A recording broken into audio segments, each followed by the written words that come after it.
खुदाम यसुस मसीह के बाबरकत जलाली कदूस नाम में आप तमाम देखने वाली बहनों को, भाइयों को, बुज़ुर्गों को बड़े अदब से पास्टर आसिफ रज़ा की तरफ से मेरा मोहब्बत भरा सलाम पहुँचे। खुदान में आप सबकी सलामती हो। मेरे अजीज़ों, आज एक नए टॉपिक के साथ आपकी खिदमत में हाजिर हूँ।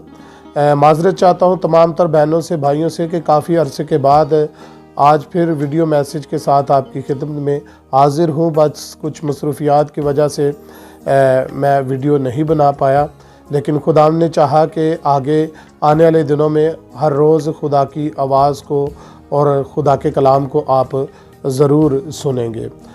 इससे पहले कि हम अपने टॉपिक की तरफ आगे बढ़ें, आप देख रहे हैं H5 रज़ा टीवी, और जितने बहन भाई हमारे चैनल पर नए हैं आप सबसे इल्तमास करता हूं कि आप इस चैनल को सब्सक्राइब कर दें और बेल आइकन को प्रेस कर दें ताकि हमारी हर नई आने वाली वीडियो का नोटिफिकेशन सबसे पहले आप तक पहुंच सके। आए मेरे अजीज़ों, हम अपने अनवान की तरफ बढ़ते हैं। जी मेरे अजीज़ों, आज का अनवान जो है बहुत ही ख़ास अनवान है। खुदा के कलाम की हर एक बात ही मैं समझता हूँ कि बहुत ख़ास है। जो बहन भाई इस वक्त मुझे देख रहे हैं, आप सबसे इल्तमास करता हूं कि वीडियो को स्किप ना कीजिएगा बल्कि मैसेज को पूरा सुनिएगा ताकि आप गहरे तौर पर खुदा के कलाम को आप सुन सकें और समझ सकें। मेरे अजीज़ों, आज का जो हमारा अनवान है वो है खतना। आज हम खतना और खतने की तालीम की तरतीब के बारे में कलाम खुदा में से हम देखेंगे कि आया खतने की तालीम की तरतीब क्या है। जब बात की जाए आजकल के मौजूदा दौर के अंदर खतने की, तो अक्सर हमारे मसीही बहन भाई ये कहते हैं कि अब हमें खतने की ज़रूरत नहीं रही, क्यों कि हम फजल के दौर में हैं। खतने की ज़रूरत शरीयत में थी और खतना जो था खुदा ने अपने बंदा बुज़ुर्ग मूसा को दिया था, और अब हम शरीयत के मुताबिक नहीं रहे बल्कि हम फजल के दौर में है। अक्सर ये बातें सुनने को मिलती है। तो आए आज हम कलाम खुदा में से देखेंगे कि क्या आया खतने का जो हुक्म खुदा ने अपने बंदा बुज़ुर्ग मूसा को दिया था, क्या वो खतने का हुक्म ख़त्म हो चुका है, या आज जो मसीही बहन भाई जिनके घर बेटा पैदा होता है क्या वो खतना करवा सकते हैं या नहीं। आज हम कलाम खुदा में से हम देखेंगे। सबसे पहले हम ये देखेंगे कि खुदा ने हुक्म खतने का दिया क्या था। एक बात तो क्लियर कर दूं यहाँ पर कि ये बात तो जहन से आप निकाल दें कि ये खतना मूसवी खतना है। ये खुदा ने बुज़ुर्ग मूसा को हुक्म दिया था। मेरे अजीज़ों, एक बात यहाँ पर बताता चलूँ कि बुज़ुर्ग मूसा तो बाद में आया, लेकिन उससे पहले बुज़ुर्ग इब्राहिम था जिसे ईमानदारों के बाप का लक़ब दिया गया। आज हम कलाम खुदा में से देखेंगे कि खतना आया चला कहाँ से और खतना का हुक्म कब आया। मेरे साथ मिलकर निकालिए पैदाइश की किताब, उसका 17 बाब और उसकी आयत नंबर 13 से आपकी खिदमत में पढ़ूंगा। जिन बहन भाइयों ने बाइबल मुकद्दस जिनके पास है वो ज़रूर कलाम खुदा में देख सकते हैं। पैदाइश की किताब, उसका 17 बाब और उसकी आयत नंबर 13 लिखा है, लाजम है कि तेरे खानाजात और तेरे ज़रख़रेज़ का खतना किया जाए, और मेरा अहद तेरे जिस्म में अब्दी अहद होगा। आमीन। मेरा अहद तेरे बदन में क्या होगा? अब्दी अहद होगा, और वो फर्जंद नरीना जिसका खतना ना हुआ हो अपने लोगों में से काट डाला जाए, क्योंकि उसने मेरा अहद तोड़ा। खुदा के पाक कलाम को पढ़ा जाना और सुना जाना हम सभी के लिए बाइस बरकत हो। मेरे अजीज़ों, हम अक्सर गुफ्तगू करते हैं कि ये मूसवी खतना है। ये हुक्म जो था खतने का, ये खुदा ने बुज़ुर्ग मूसा को दिया था।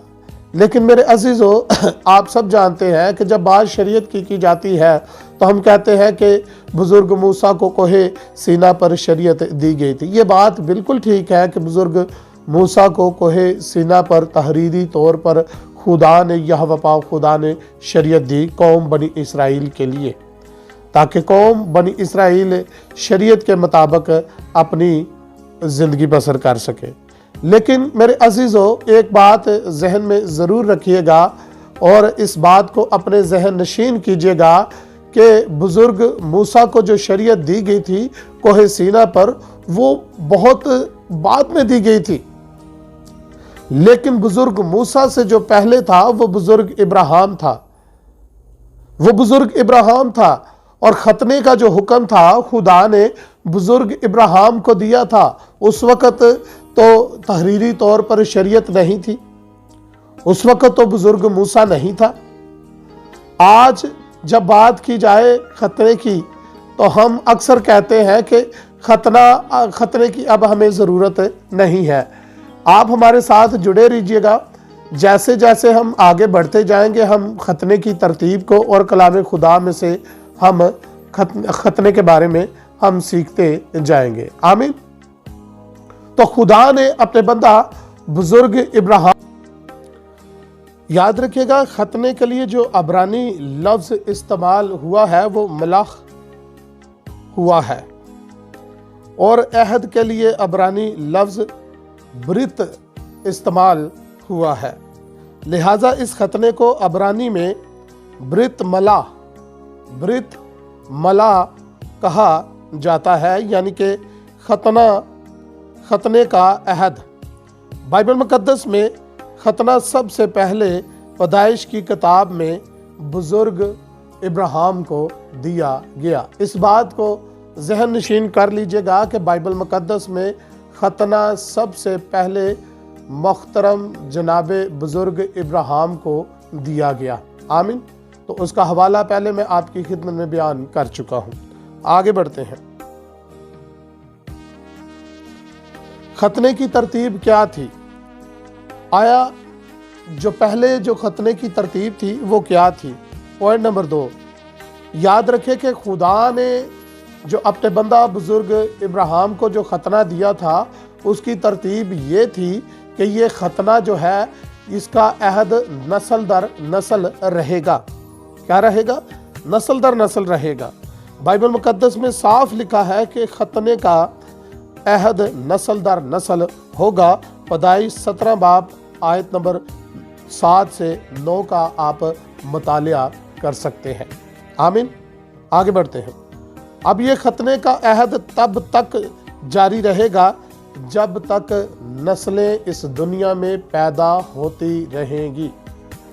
ये उस वक्त तक खतने का हुक्म जारी रहेगा। जब नस्लें पैदा होना बंद हो जाएगी तो उस वक्त खतने का हुक्म भी खत्म हो जाएगा। आमीन। क्योंकि जब तक नस्लें हैं तब तक खतने का अहद भी है। लिहाजा मुमकिन नहीं है कि ये खतने का अहद ख़त्म हो। मुमकिन नहीं कि ये खतने का अहद ख़त्म हो, बल्कि ये खतने का अहद अबद तक, वहाँ पैदाइश में आपने हवाला पढ़ा है कि ये अबद तक, यानी कि अबद का आप सब जानते हैं कि क्या आता है कि अबद तक, हमेशा तक खतने का अहद रहेगा। अब यहाँ खतने के अहद के साथ कौन सी ऐसी बात अक्सर हम जोड़ते हैं? खतने के साथ हम बपतिस्मे को जोड़ते हैं। वो एक अलग टॉपिक है। खुदा ने चाहा तो हम जैसे जैसे आगे बढ़ेंगे हम कलाम खुदा में से उसके बारे में सीखेंगे। आगे बढ़ते हैं। खतने का अहद इसलिए ज़रूरी है ताकि मैं तेरा और तेरे बाद तेरी नस्ल का खुदा रहूं। खुदा ने अपने बंदा बुजुर्ग इब्राहिम को कहा कि खतने का अहद इसलिए ज़रूरी है कि मैं तेरे बाद तेरा और तेरी नस्ल का क्या रहूं? खुदा रहूं। पैदाइश 17 बाब आयत नंबर 7। खतने के अहद के बाद इब्राहिम का नाम इब्राहिम नहीं रहा बल्कि इब्राहिम रखा जाता है। पैदाइश 17 बाब आयत नंबर 4 से 5 का मुतालिया कर सकते हैं।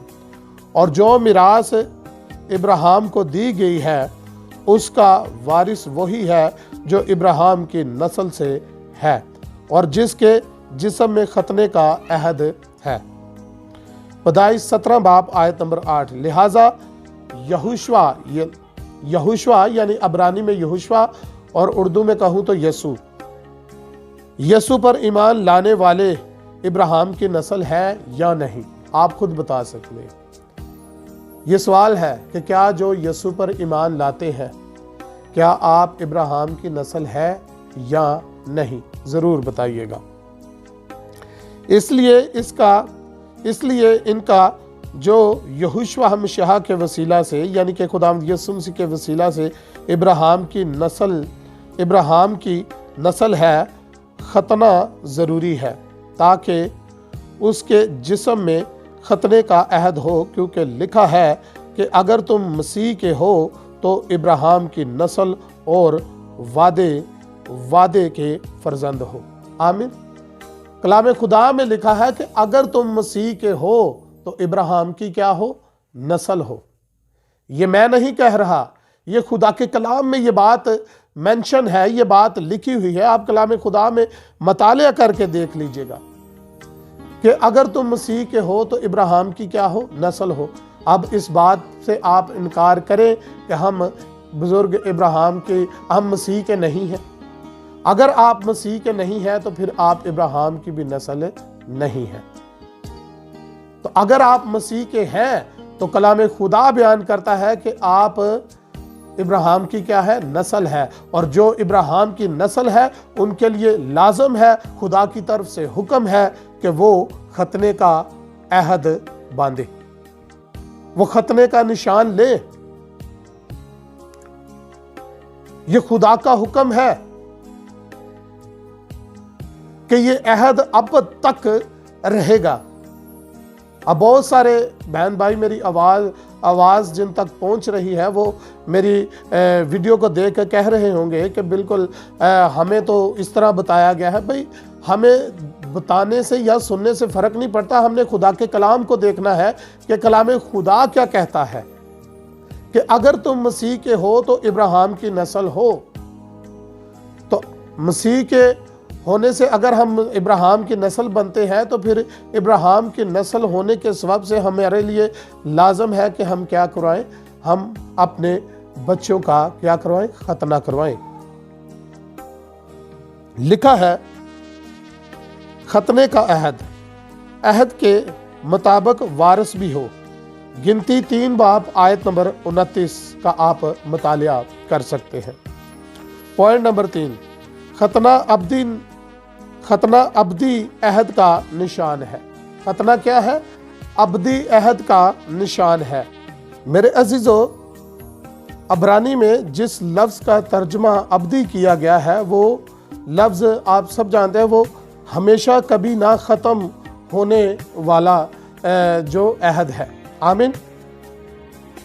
हमेशा ना कभी ख़त्म होने वाला। तो आज बड़ी आसानी से हम अपने लफ्ज़ों से उसे ख़त्म कर देते हैं कि लो जी, ख़तने का अहद जो है वो ख़त्म हो चुका है। इस लफ्ज़ से एक बात तो ज़ाहिर है कि अबद के मायने यहोशुआ मसीह यानी कि खुदावंद यीशु मसीह के कफ़ारे तक नहीं है। बहुत सारे लोग कहते हैं कि हो सकता है कि ये अहद सिर्फ़ और सिर्फ खुदावंद यीशु मसीह के कफ़ारे तक हो। अब खुदावंद यीशु मसीह ने हमारे लिए जान दे दी है, अब हमें इस अहद की ज़रूरत नहीं है। तो ऐसा हरगिज़ भी नहीं है। आगे बढ़ते हैं। और ना ही पालूस रसूल तक है। पैदाइश 17 बाब आयत नंबर 11 से 14 तक आप मुतालिया कर सकते हैं। खतना अब्दी अहद का निशान है। पैदाइश 17 बाब आयत नंबर 11। ये निशान अब्दी है और अब्दी है। बार बार कहने का मतलब यह है कि ये बात आपके जहन नशीन हो जाए कि ये निशान अब्दी है। आमीन। आगे बढ़ते हैं। ये खतना बच्चे की पैदाइश के बाद 8वें दिन होगा। पैदाइश 17 बाब आयत नंबर 12। और आपको पता है कि यहोवा खुदा ने 8वें दिन का यहाँ इंतखाब क्यों किया है? अक्सर बहुत सारे बहन भाइयों को पता नहीं है कि खुदा यहोवा पाक खुदा ने 8वें दिन का ही क्यों इंतखाब किया है कि बच्चे का खतना 8वें दिन करवाया जाए। आखिर इसके अंदर क्या भेद है और क्या गहराई है, आए आगे चलकर हम देखते हैं। 8 का जो याद रखिएगा कि जो 8 का जो अदद है ना, वो इब्तिदा का अदद है। क्या है? इब्तिदा का, वो बुनियाद का अदद है। किसका अदद है? बुनियाद का अदद है। और आप सब जानते हैं कि हफ्ते के कितने दिन होते हैं? 7। और पहला दिन कौन सा होता है हफ्ते का? वो 8वां दिन जिसे हम कहते हैं। ठीक है, वो जो 8वां दिन होता है वो वो है इब्तिदा का दिन। तो इसके बाद हमने, आप मेरे पिछले मैसेज में ऊपर वीडियो में आई बटन में मैं उसका लिंक दे दूंगा, आप जहां वीडियो जाकर देखें, अनवान है यहोवा नाम। तो याद रखिएगा कि खुदा ने 8वें दिन ही बच्चे का खतना क्यों रखा, ये कि यहोवा नाम के अंदर जो है वो 8 का अदद पाया जाता है। क्या पाया जाता है? 8 का अदद पाया जाता है। और यहोशुआ नाम के अंदर भी 8 का अदद पाया जाता है। तो 8 का अदद जो है वो बुनियाद का अदद है। आगे बढ़ते हैं। 8 का अदद यहोवा नाम का भी अदद है और यहोशुआ नाम का भी अदद 8 है। इसलिए यहोवा खुदा ने कहा था कि ताकि मैं तेरा और तेरे बाद तेरी नस्ल का खुदा रहूं। आमीन। मैं तेरे बाद तेरा और तेरी नस्ल का क्या रहूंगा? खुदा रहूंगा। पैदाइश 17 बाब आयत नंबर 8 का आप मुतालिया कर सकते हैं। यहोवा खुदा ने इसलिए 8वें दिन का इंतखाब किया है कि क्योंकि खतना अबदी अहद का निशान है। और ये अहद अबदी है। यहोवा जिसने खतना दिया है अबदी है। यहोशुआ मसीहा भी अबदी है। यहोवा खुदा भी क्या है? अबदी है। और खुदावंद यीशु मसीह भी क्या है? अबदी है। यहोवा नाम 4 हरूफों से बनता है। अबरानी के 4 हरूफों से बनता है। पहला जो हरूफ है वो योद है, दूसरा जो हरूफ है वो हे है, तीसरा जो हरूफ है वो वाफ है, चौथा जो हरूफ है वो फिर हे है। तो इन चारों हरूफों को मिलाया जाए तो बनता है यहोवा। आमीन। और इसके अदद जो है, युद्ध का जो अदद है वो 10 है, जो हे का जो अदद है वो 5 है, वाफ का जो अदद है वो 6 है और हे का अदद फिर 5 है। इनको जमा करें तो ये 26 बनते हैं। 26 को अगर हम नंबरिंग में जमा करें तो इसका अदद 8 निकलता है। आमीन। और 8 का अदद बुनियाद का अदद है। लिहाजा यहोवा नाम के अददी मायनी अबदी हस्ती के हैं। लिहाजा यहोवा नाम के मायने जो हैं वो अबदी हस्ती के हैं। आगे बढ़ते हैं। यहोशुआ नाम शॉर्ट फॉर्म में, अगर पूरा नाम ले तो यहोशुआ है, अगर शॉर्ट फॉर्म में ले तो यहोशुआ है। और यहोशुआ नाम जो है वो भी अबरानी के 4 हरूफों से बनता है। युद, शीन, वाफ, अयन। अगर हम इनके अदद देखें तो युद्ध का जो अदद है वो 10 है, शीन का जो अदद है वो 300 है, वाफ का जो अदद है वो 6 है और जो अयन का अदद है वो 70 है। इनको अगर हम नंबरिंग में जमा करें तो आखिरी डिजिट जो बनता है वो 386 बनता है। 386 को अगर हम नंबरिंग में जमा करें तो इसका आखिरी अदद 17 निकलता है। 17 को भी अगर हम जमा करें, 1 और 7 को जमा करें तो इसका आखिरी अदद 8 निकलता है। आमीन। तो यहोशुआ नाम का अदद भी जो है वो 8 है और यहोवा नाम का जो अदद है वो भी 8 है। इसीलिए खुदा ने 8वें दिन जो है बच्चे के खतने का हुक्म दिया। अगर कोई खतना ना करवाएगा तो यहोवा खुदा की कौम से काट दिया जाएगा। ये कलामे खुदा का हुक्म है। आमीन। सो खुदा मुझे और आप सबको अपने कलाम के वसीला से बहुत ज़्यादा बरकत दे। ज़िंदगी रही तो फिर कभी खुदा की ज़िंदा आवाज़ को लेकर खुदा की मर्ज़ी के मुताबिक आप तमाम तर बहन भाइयों की खिदमत में हाजिर होंगे। तब तक के लिए खुदा हाफिज़।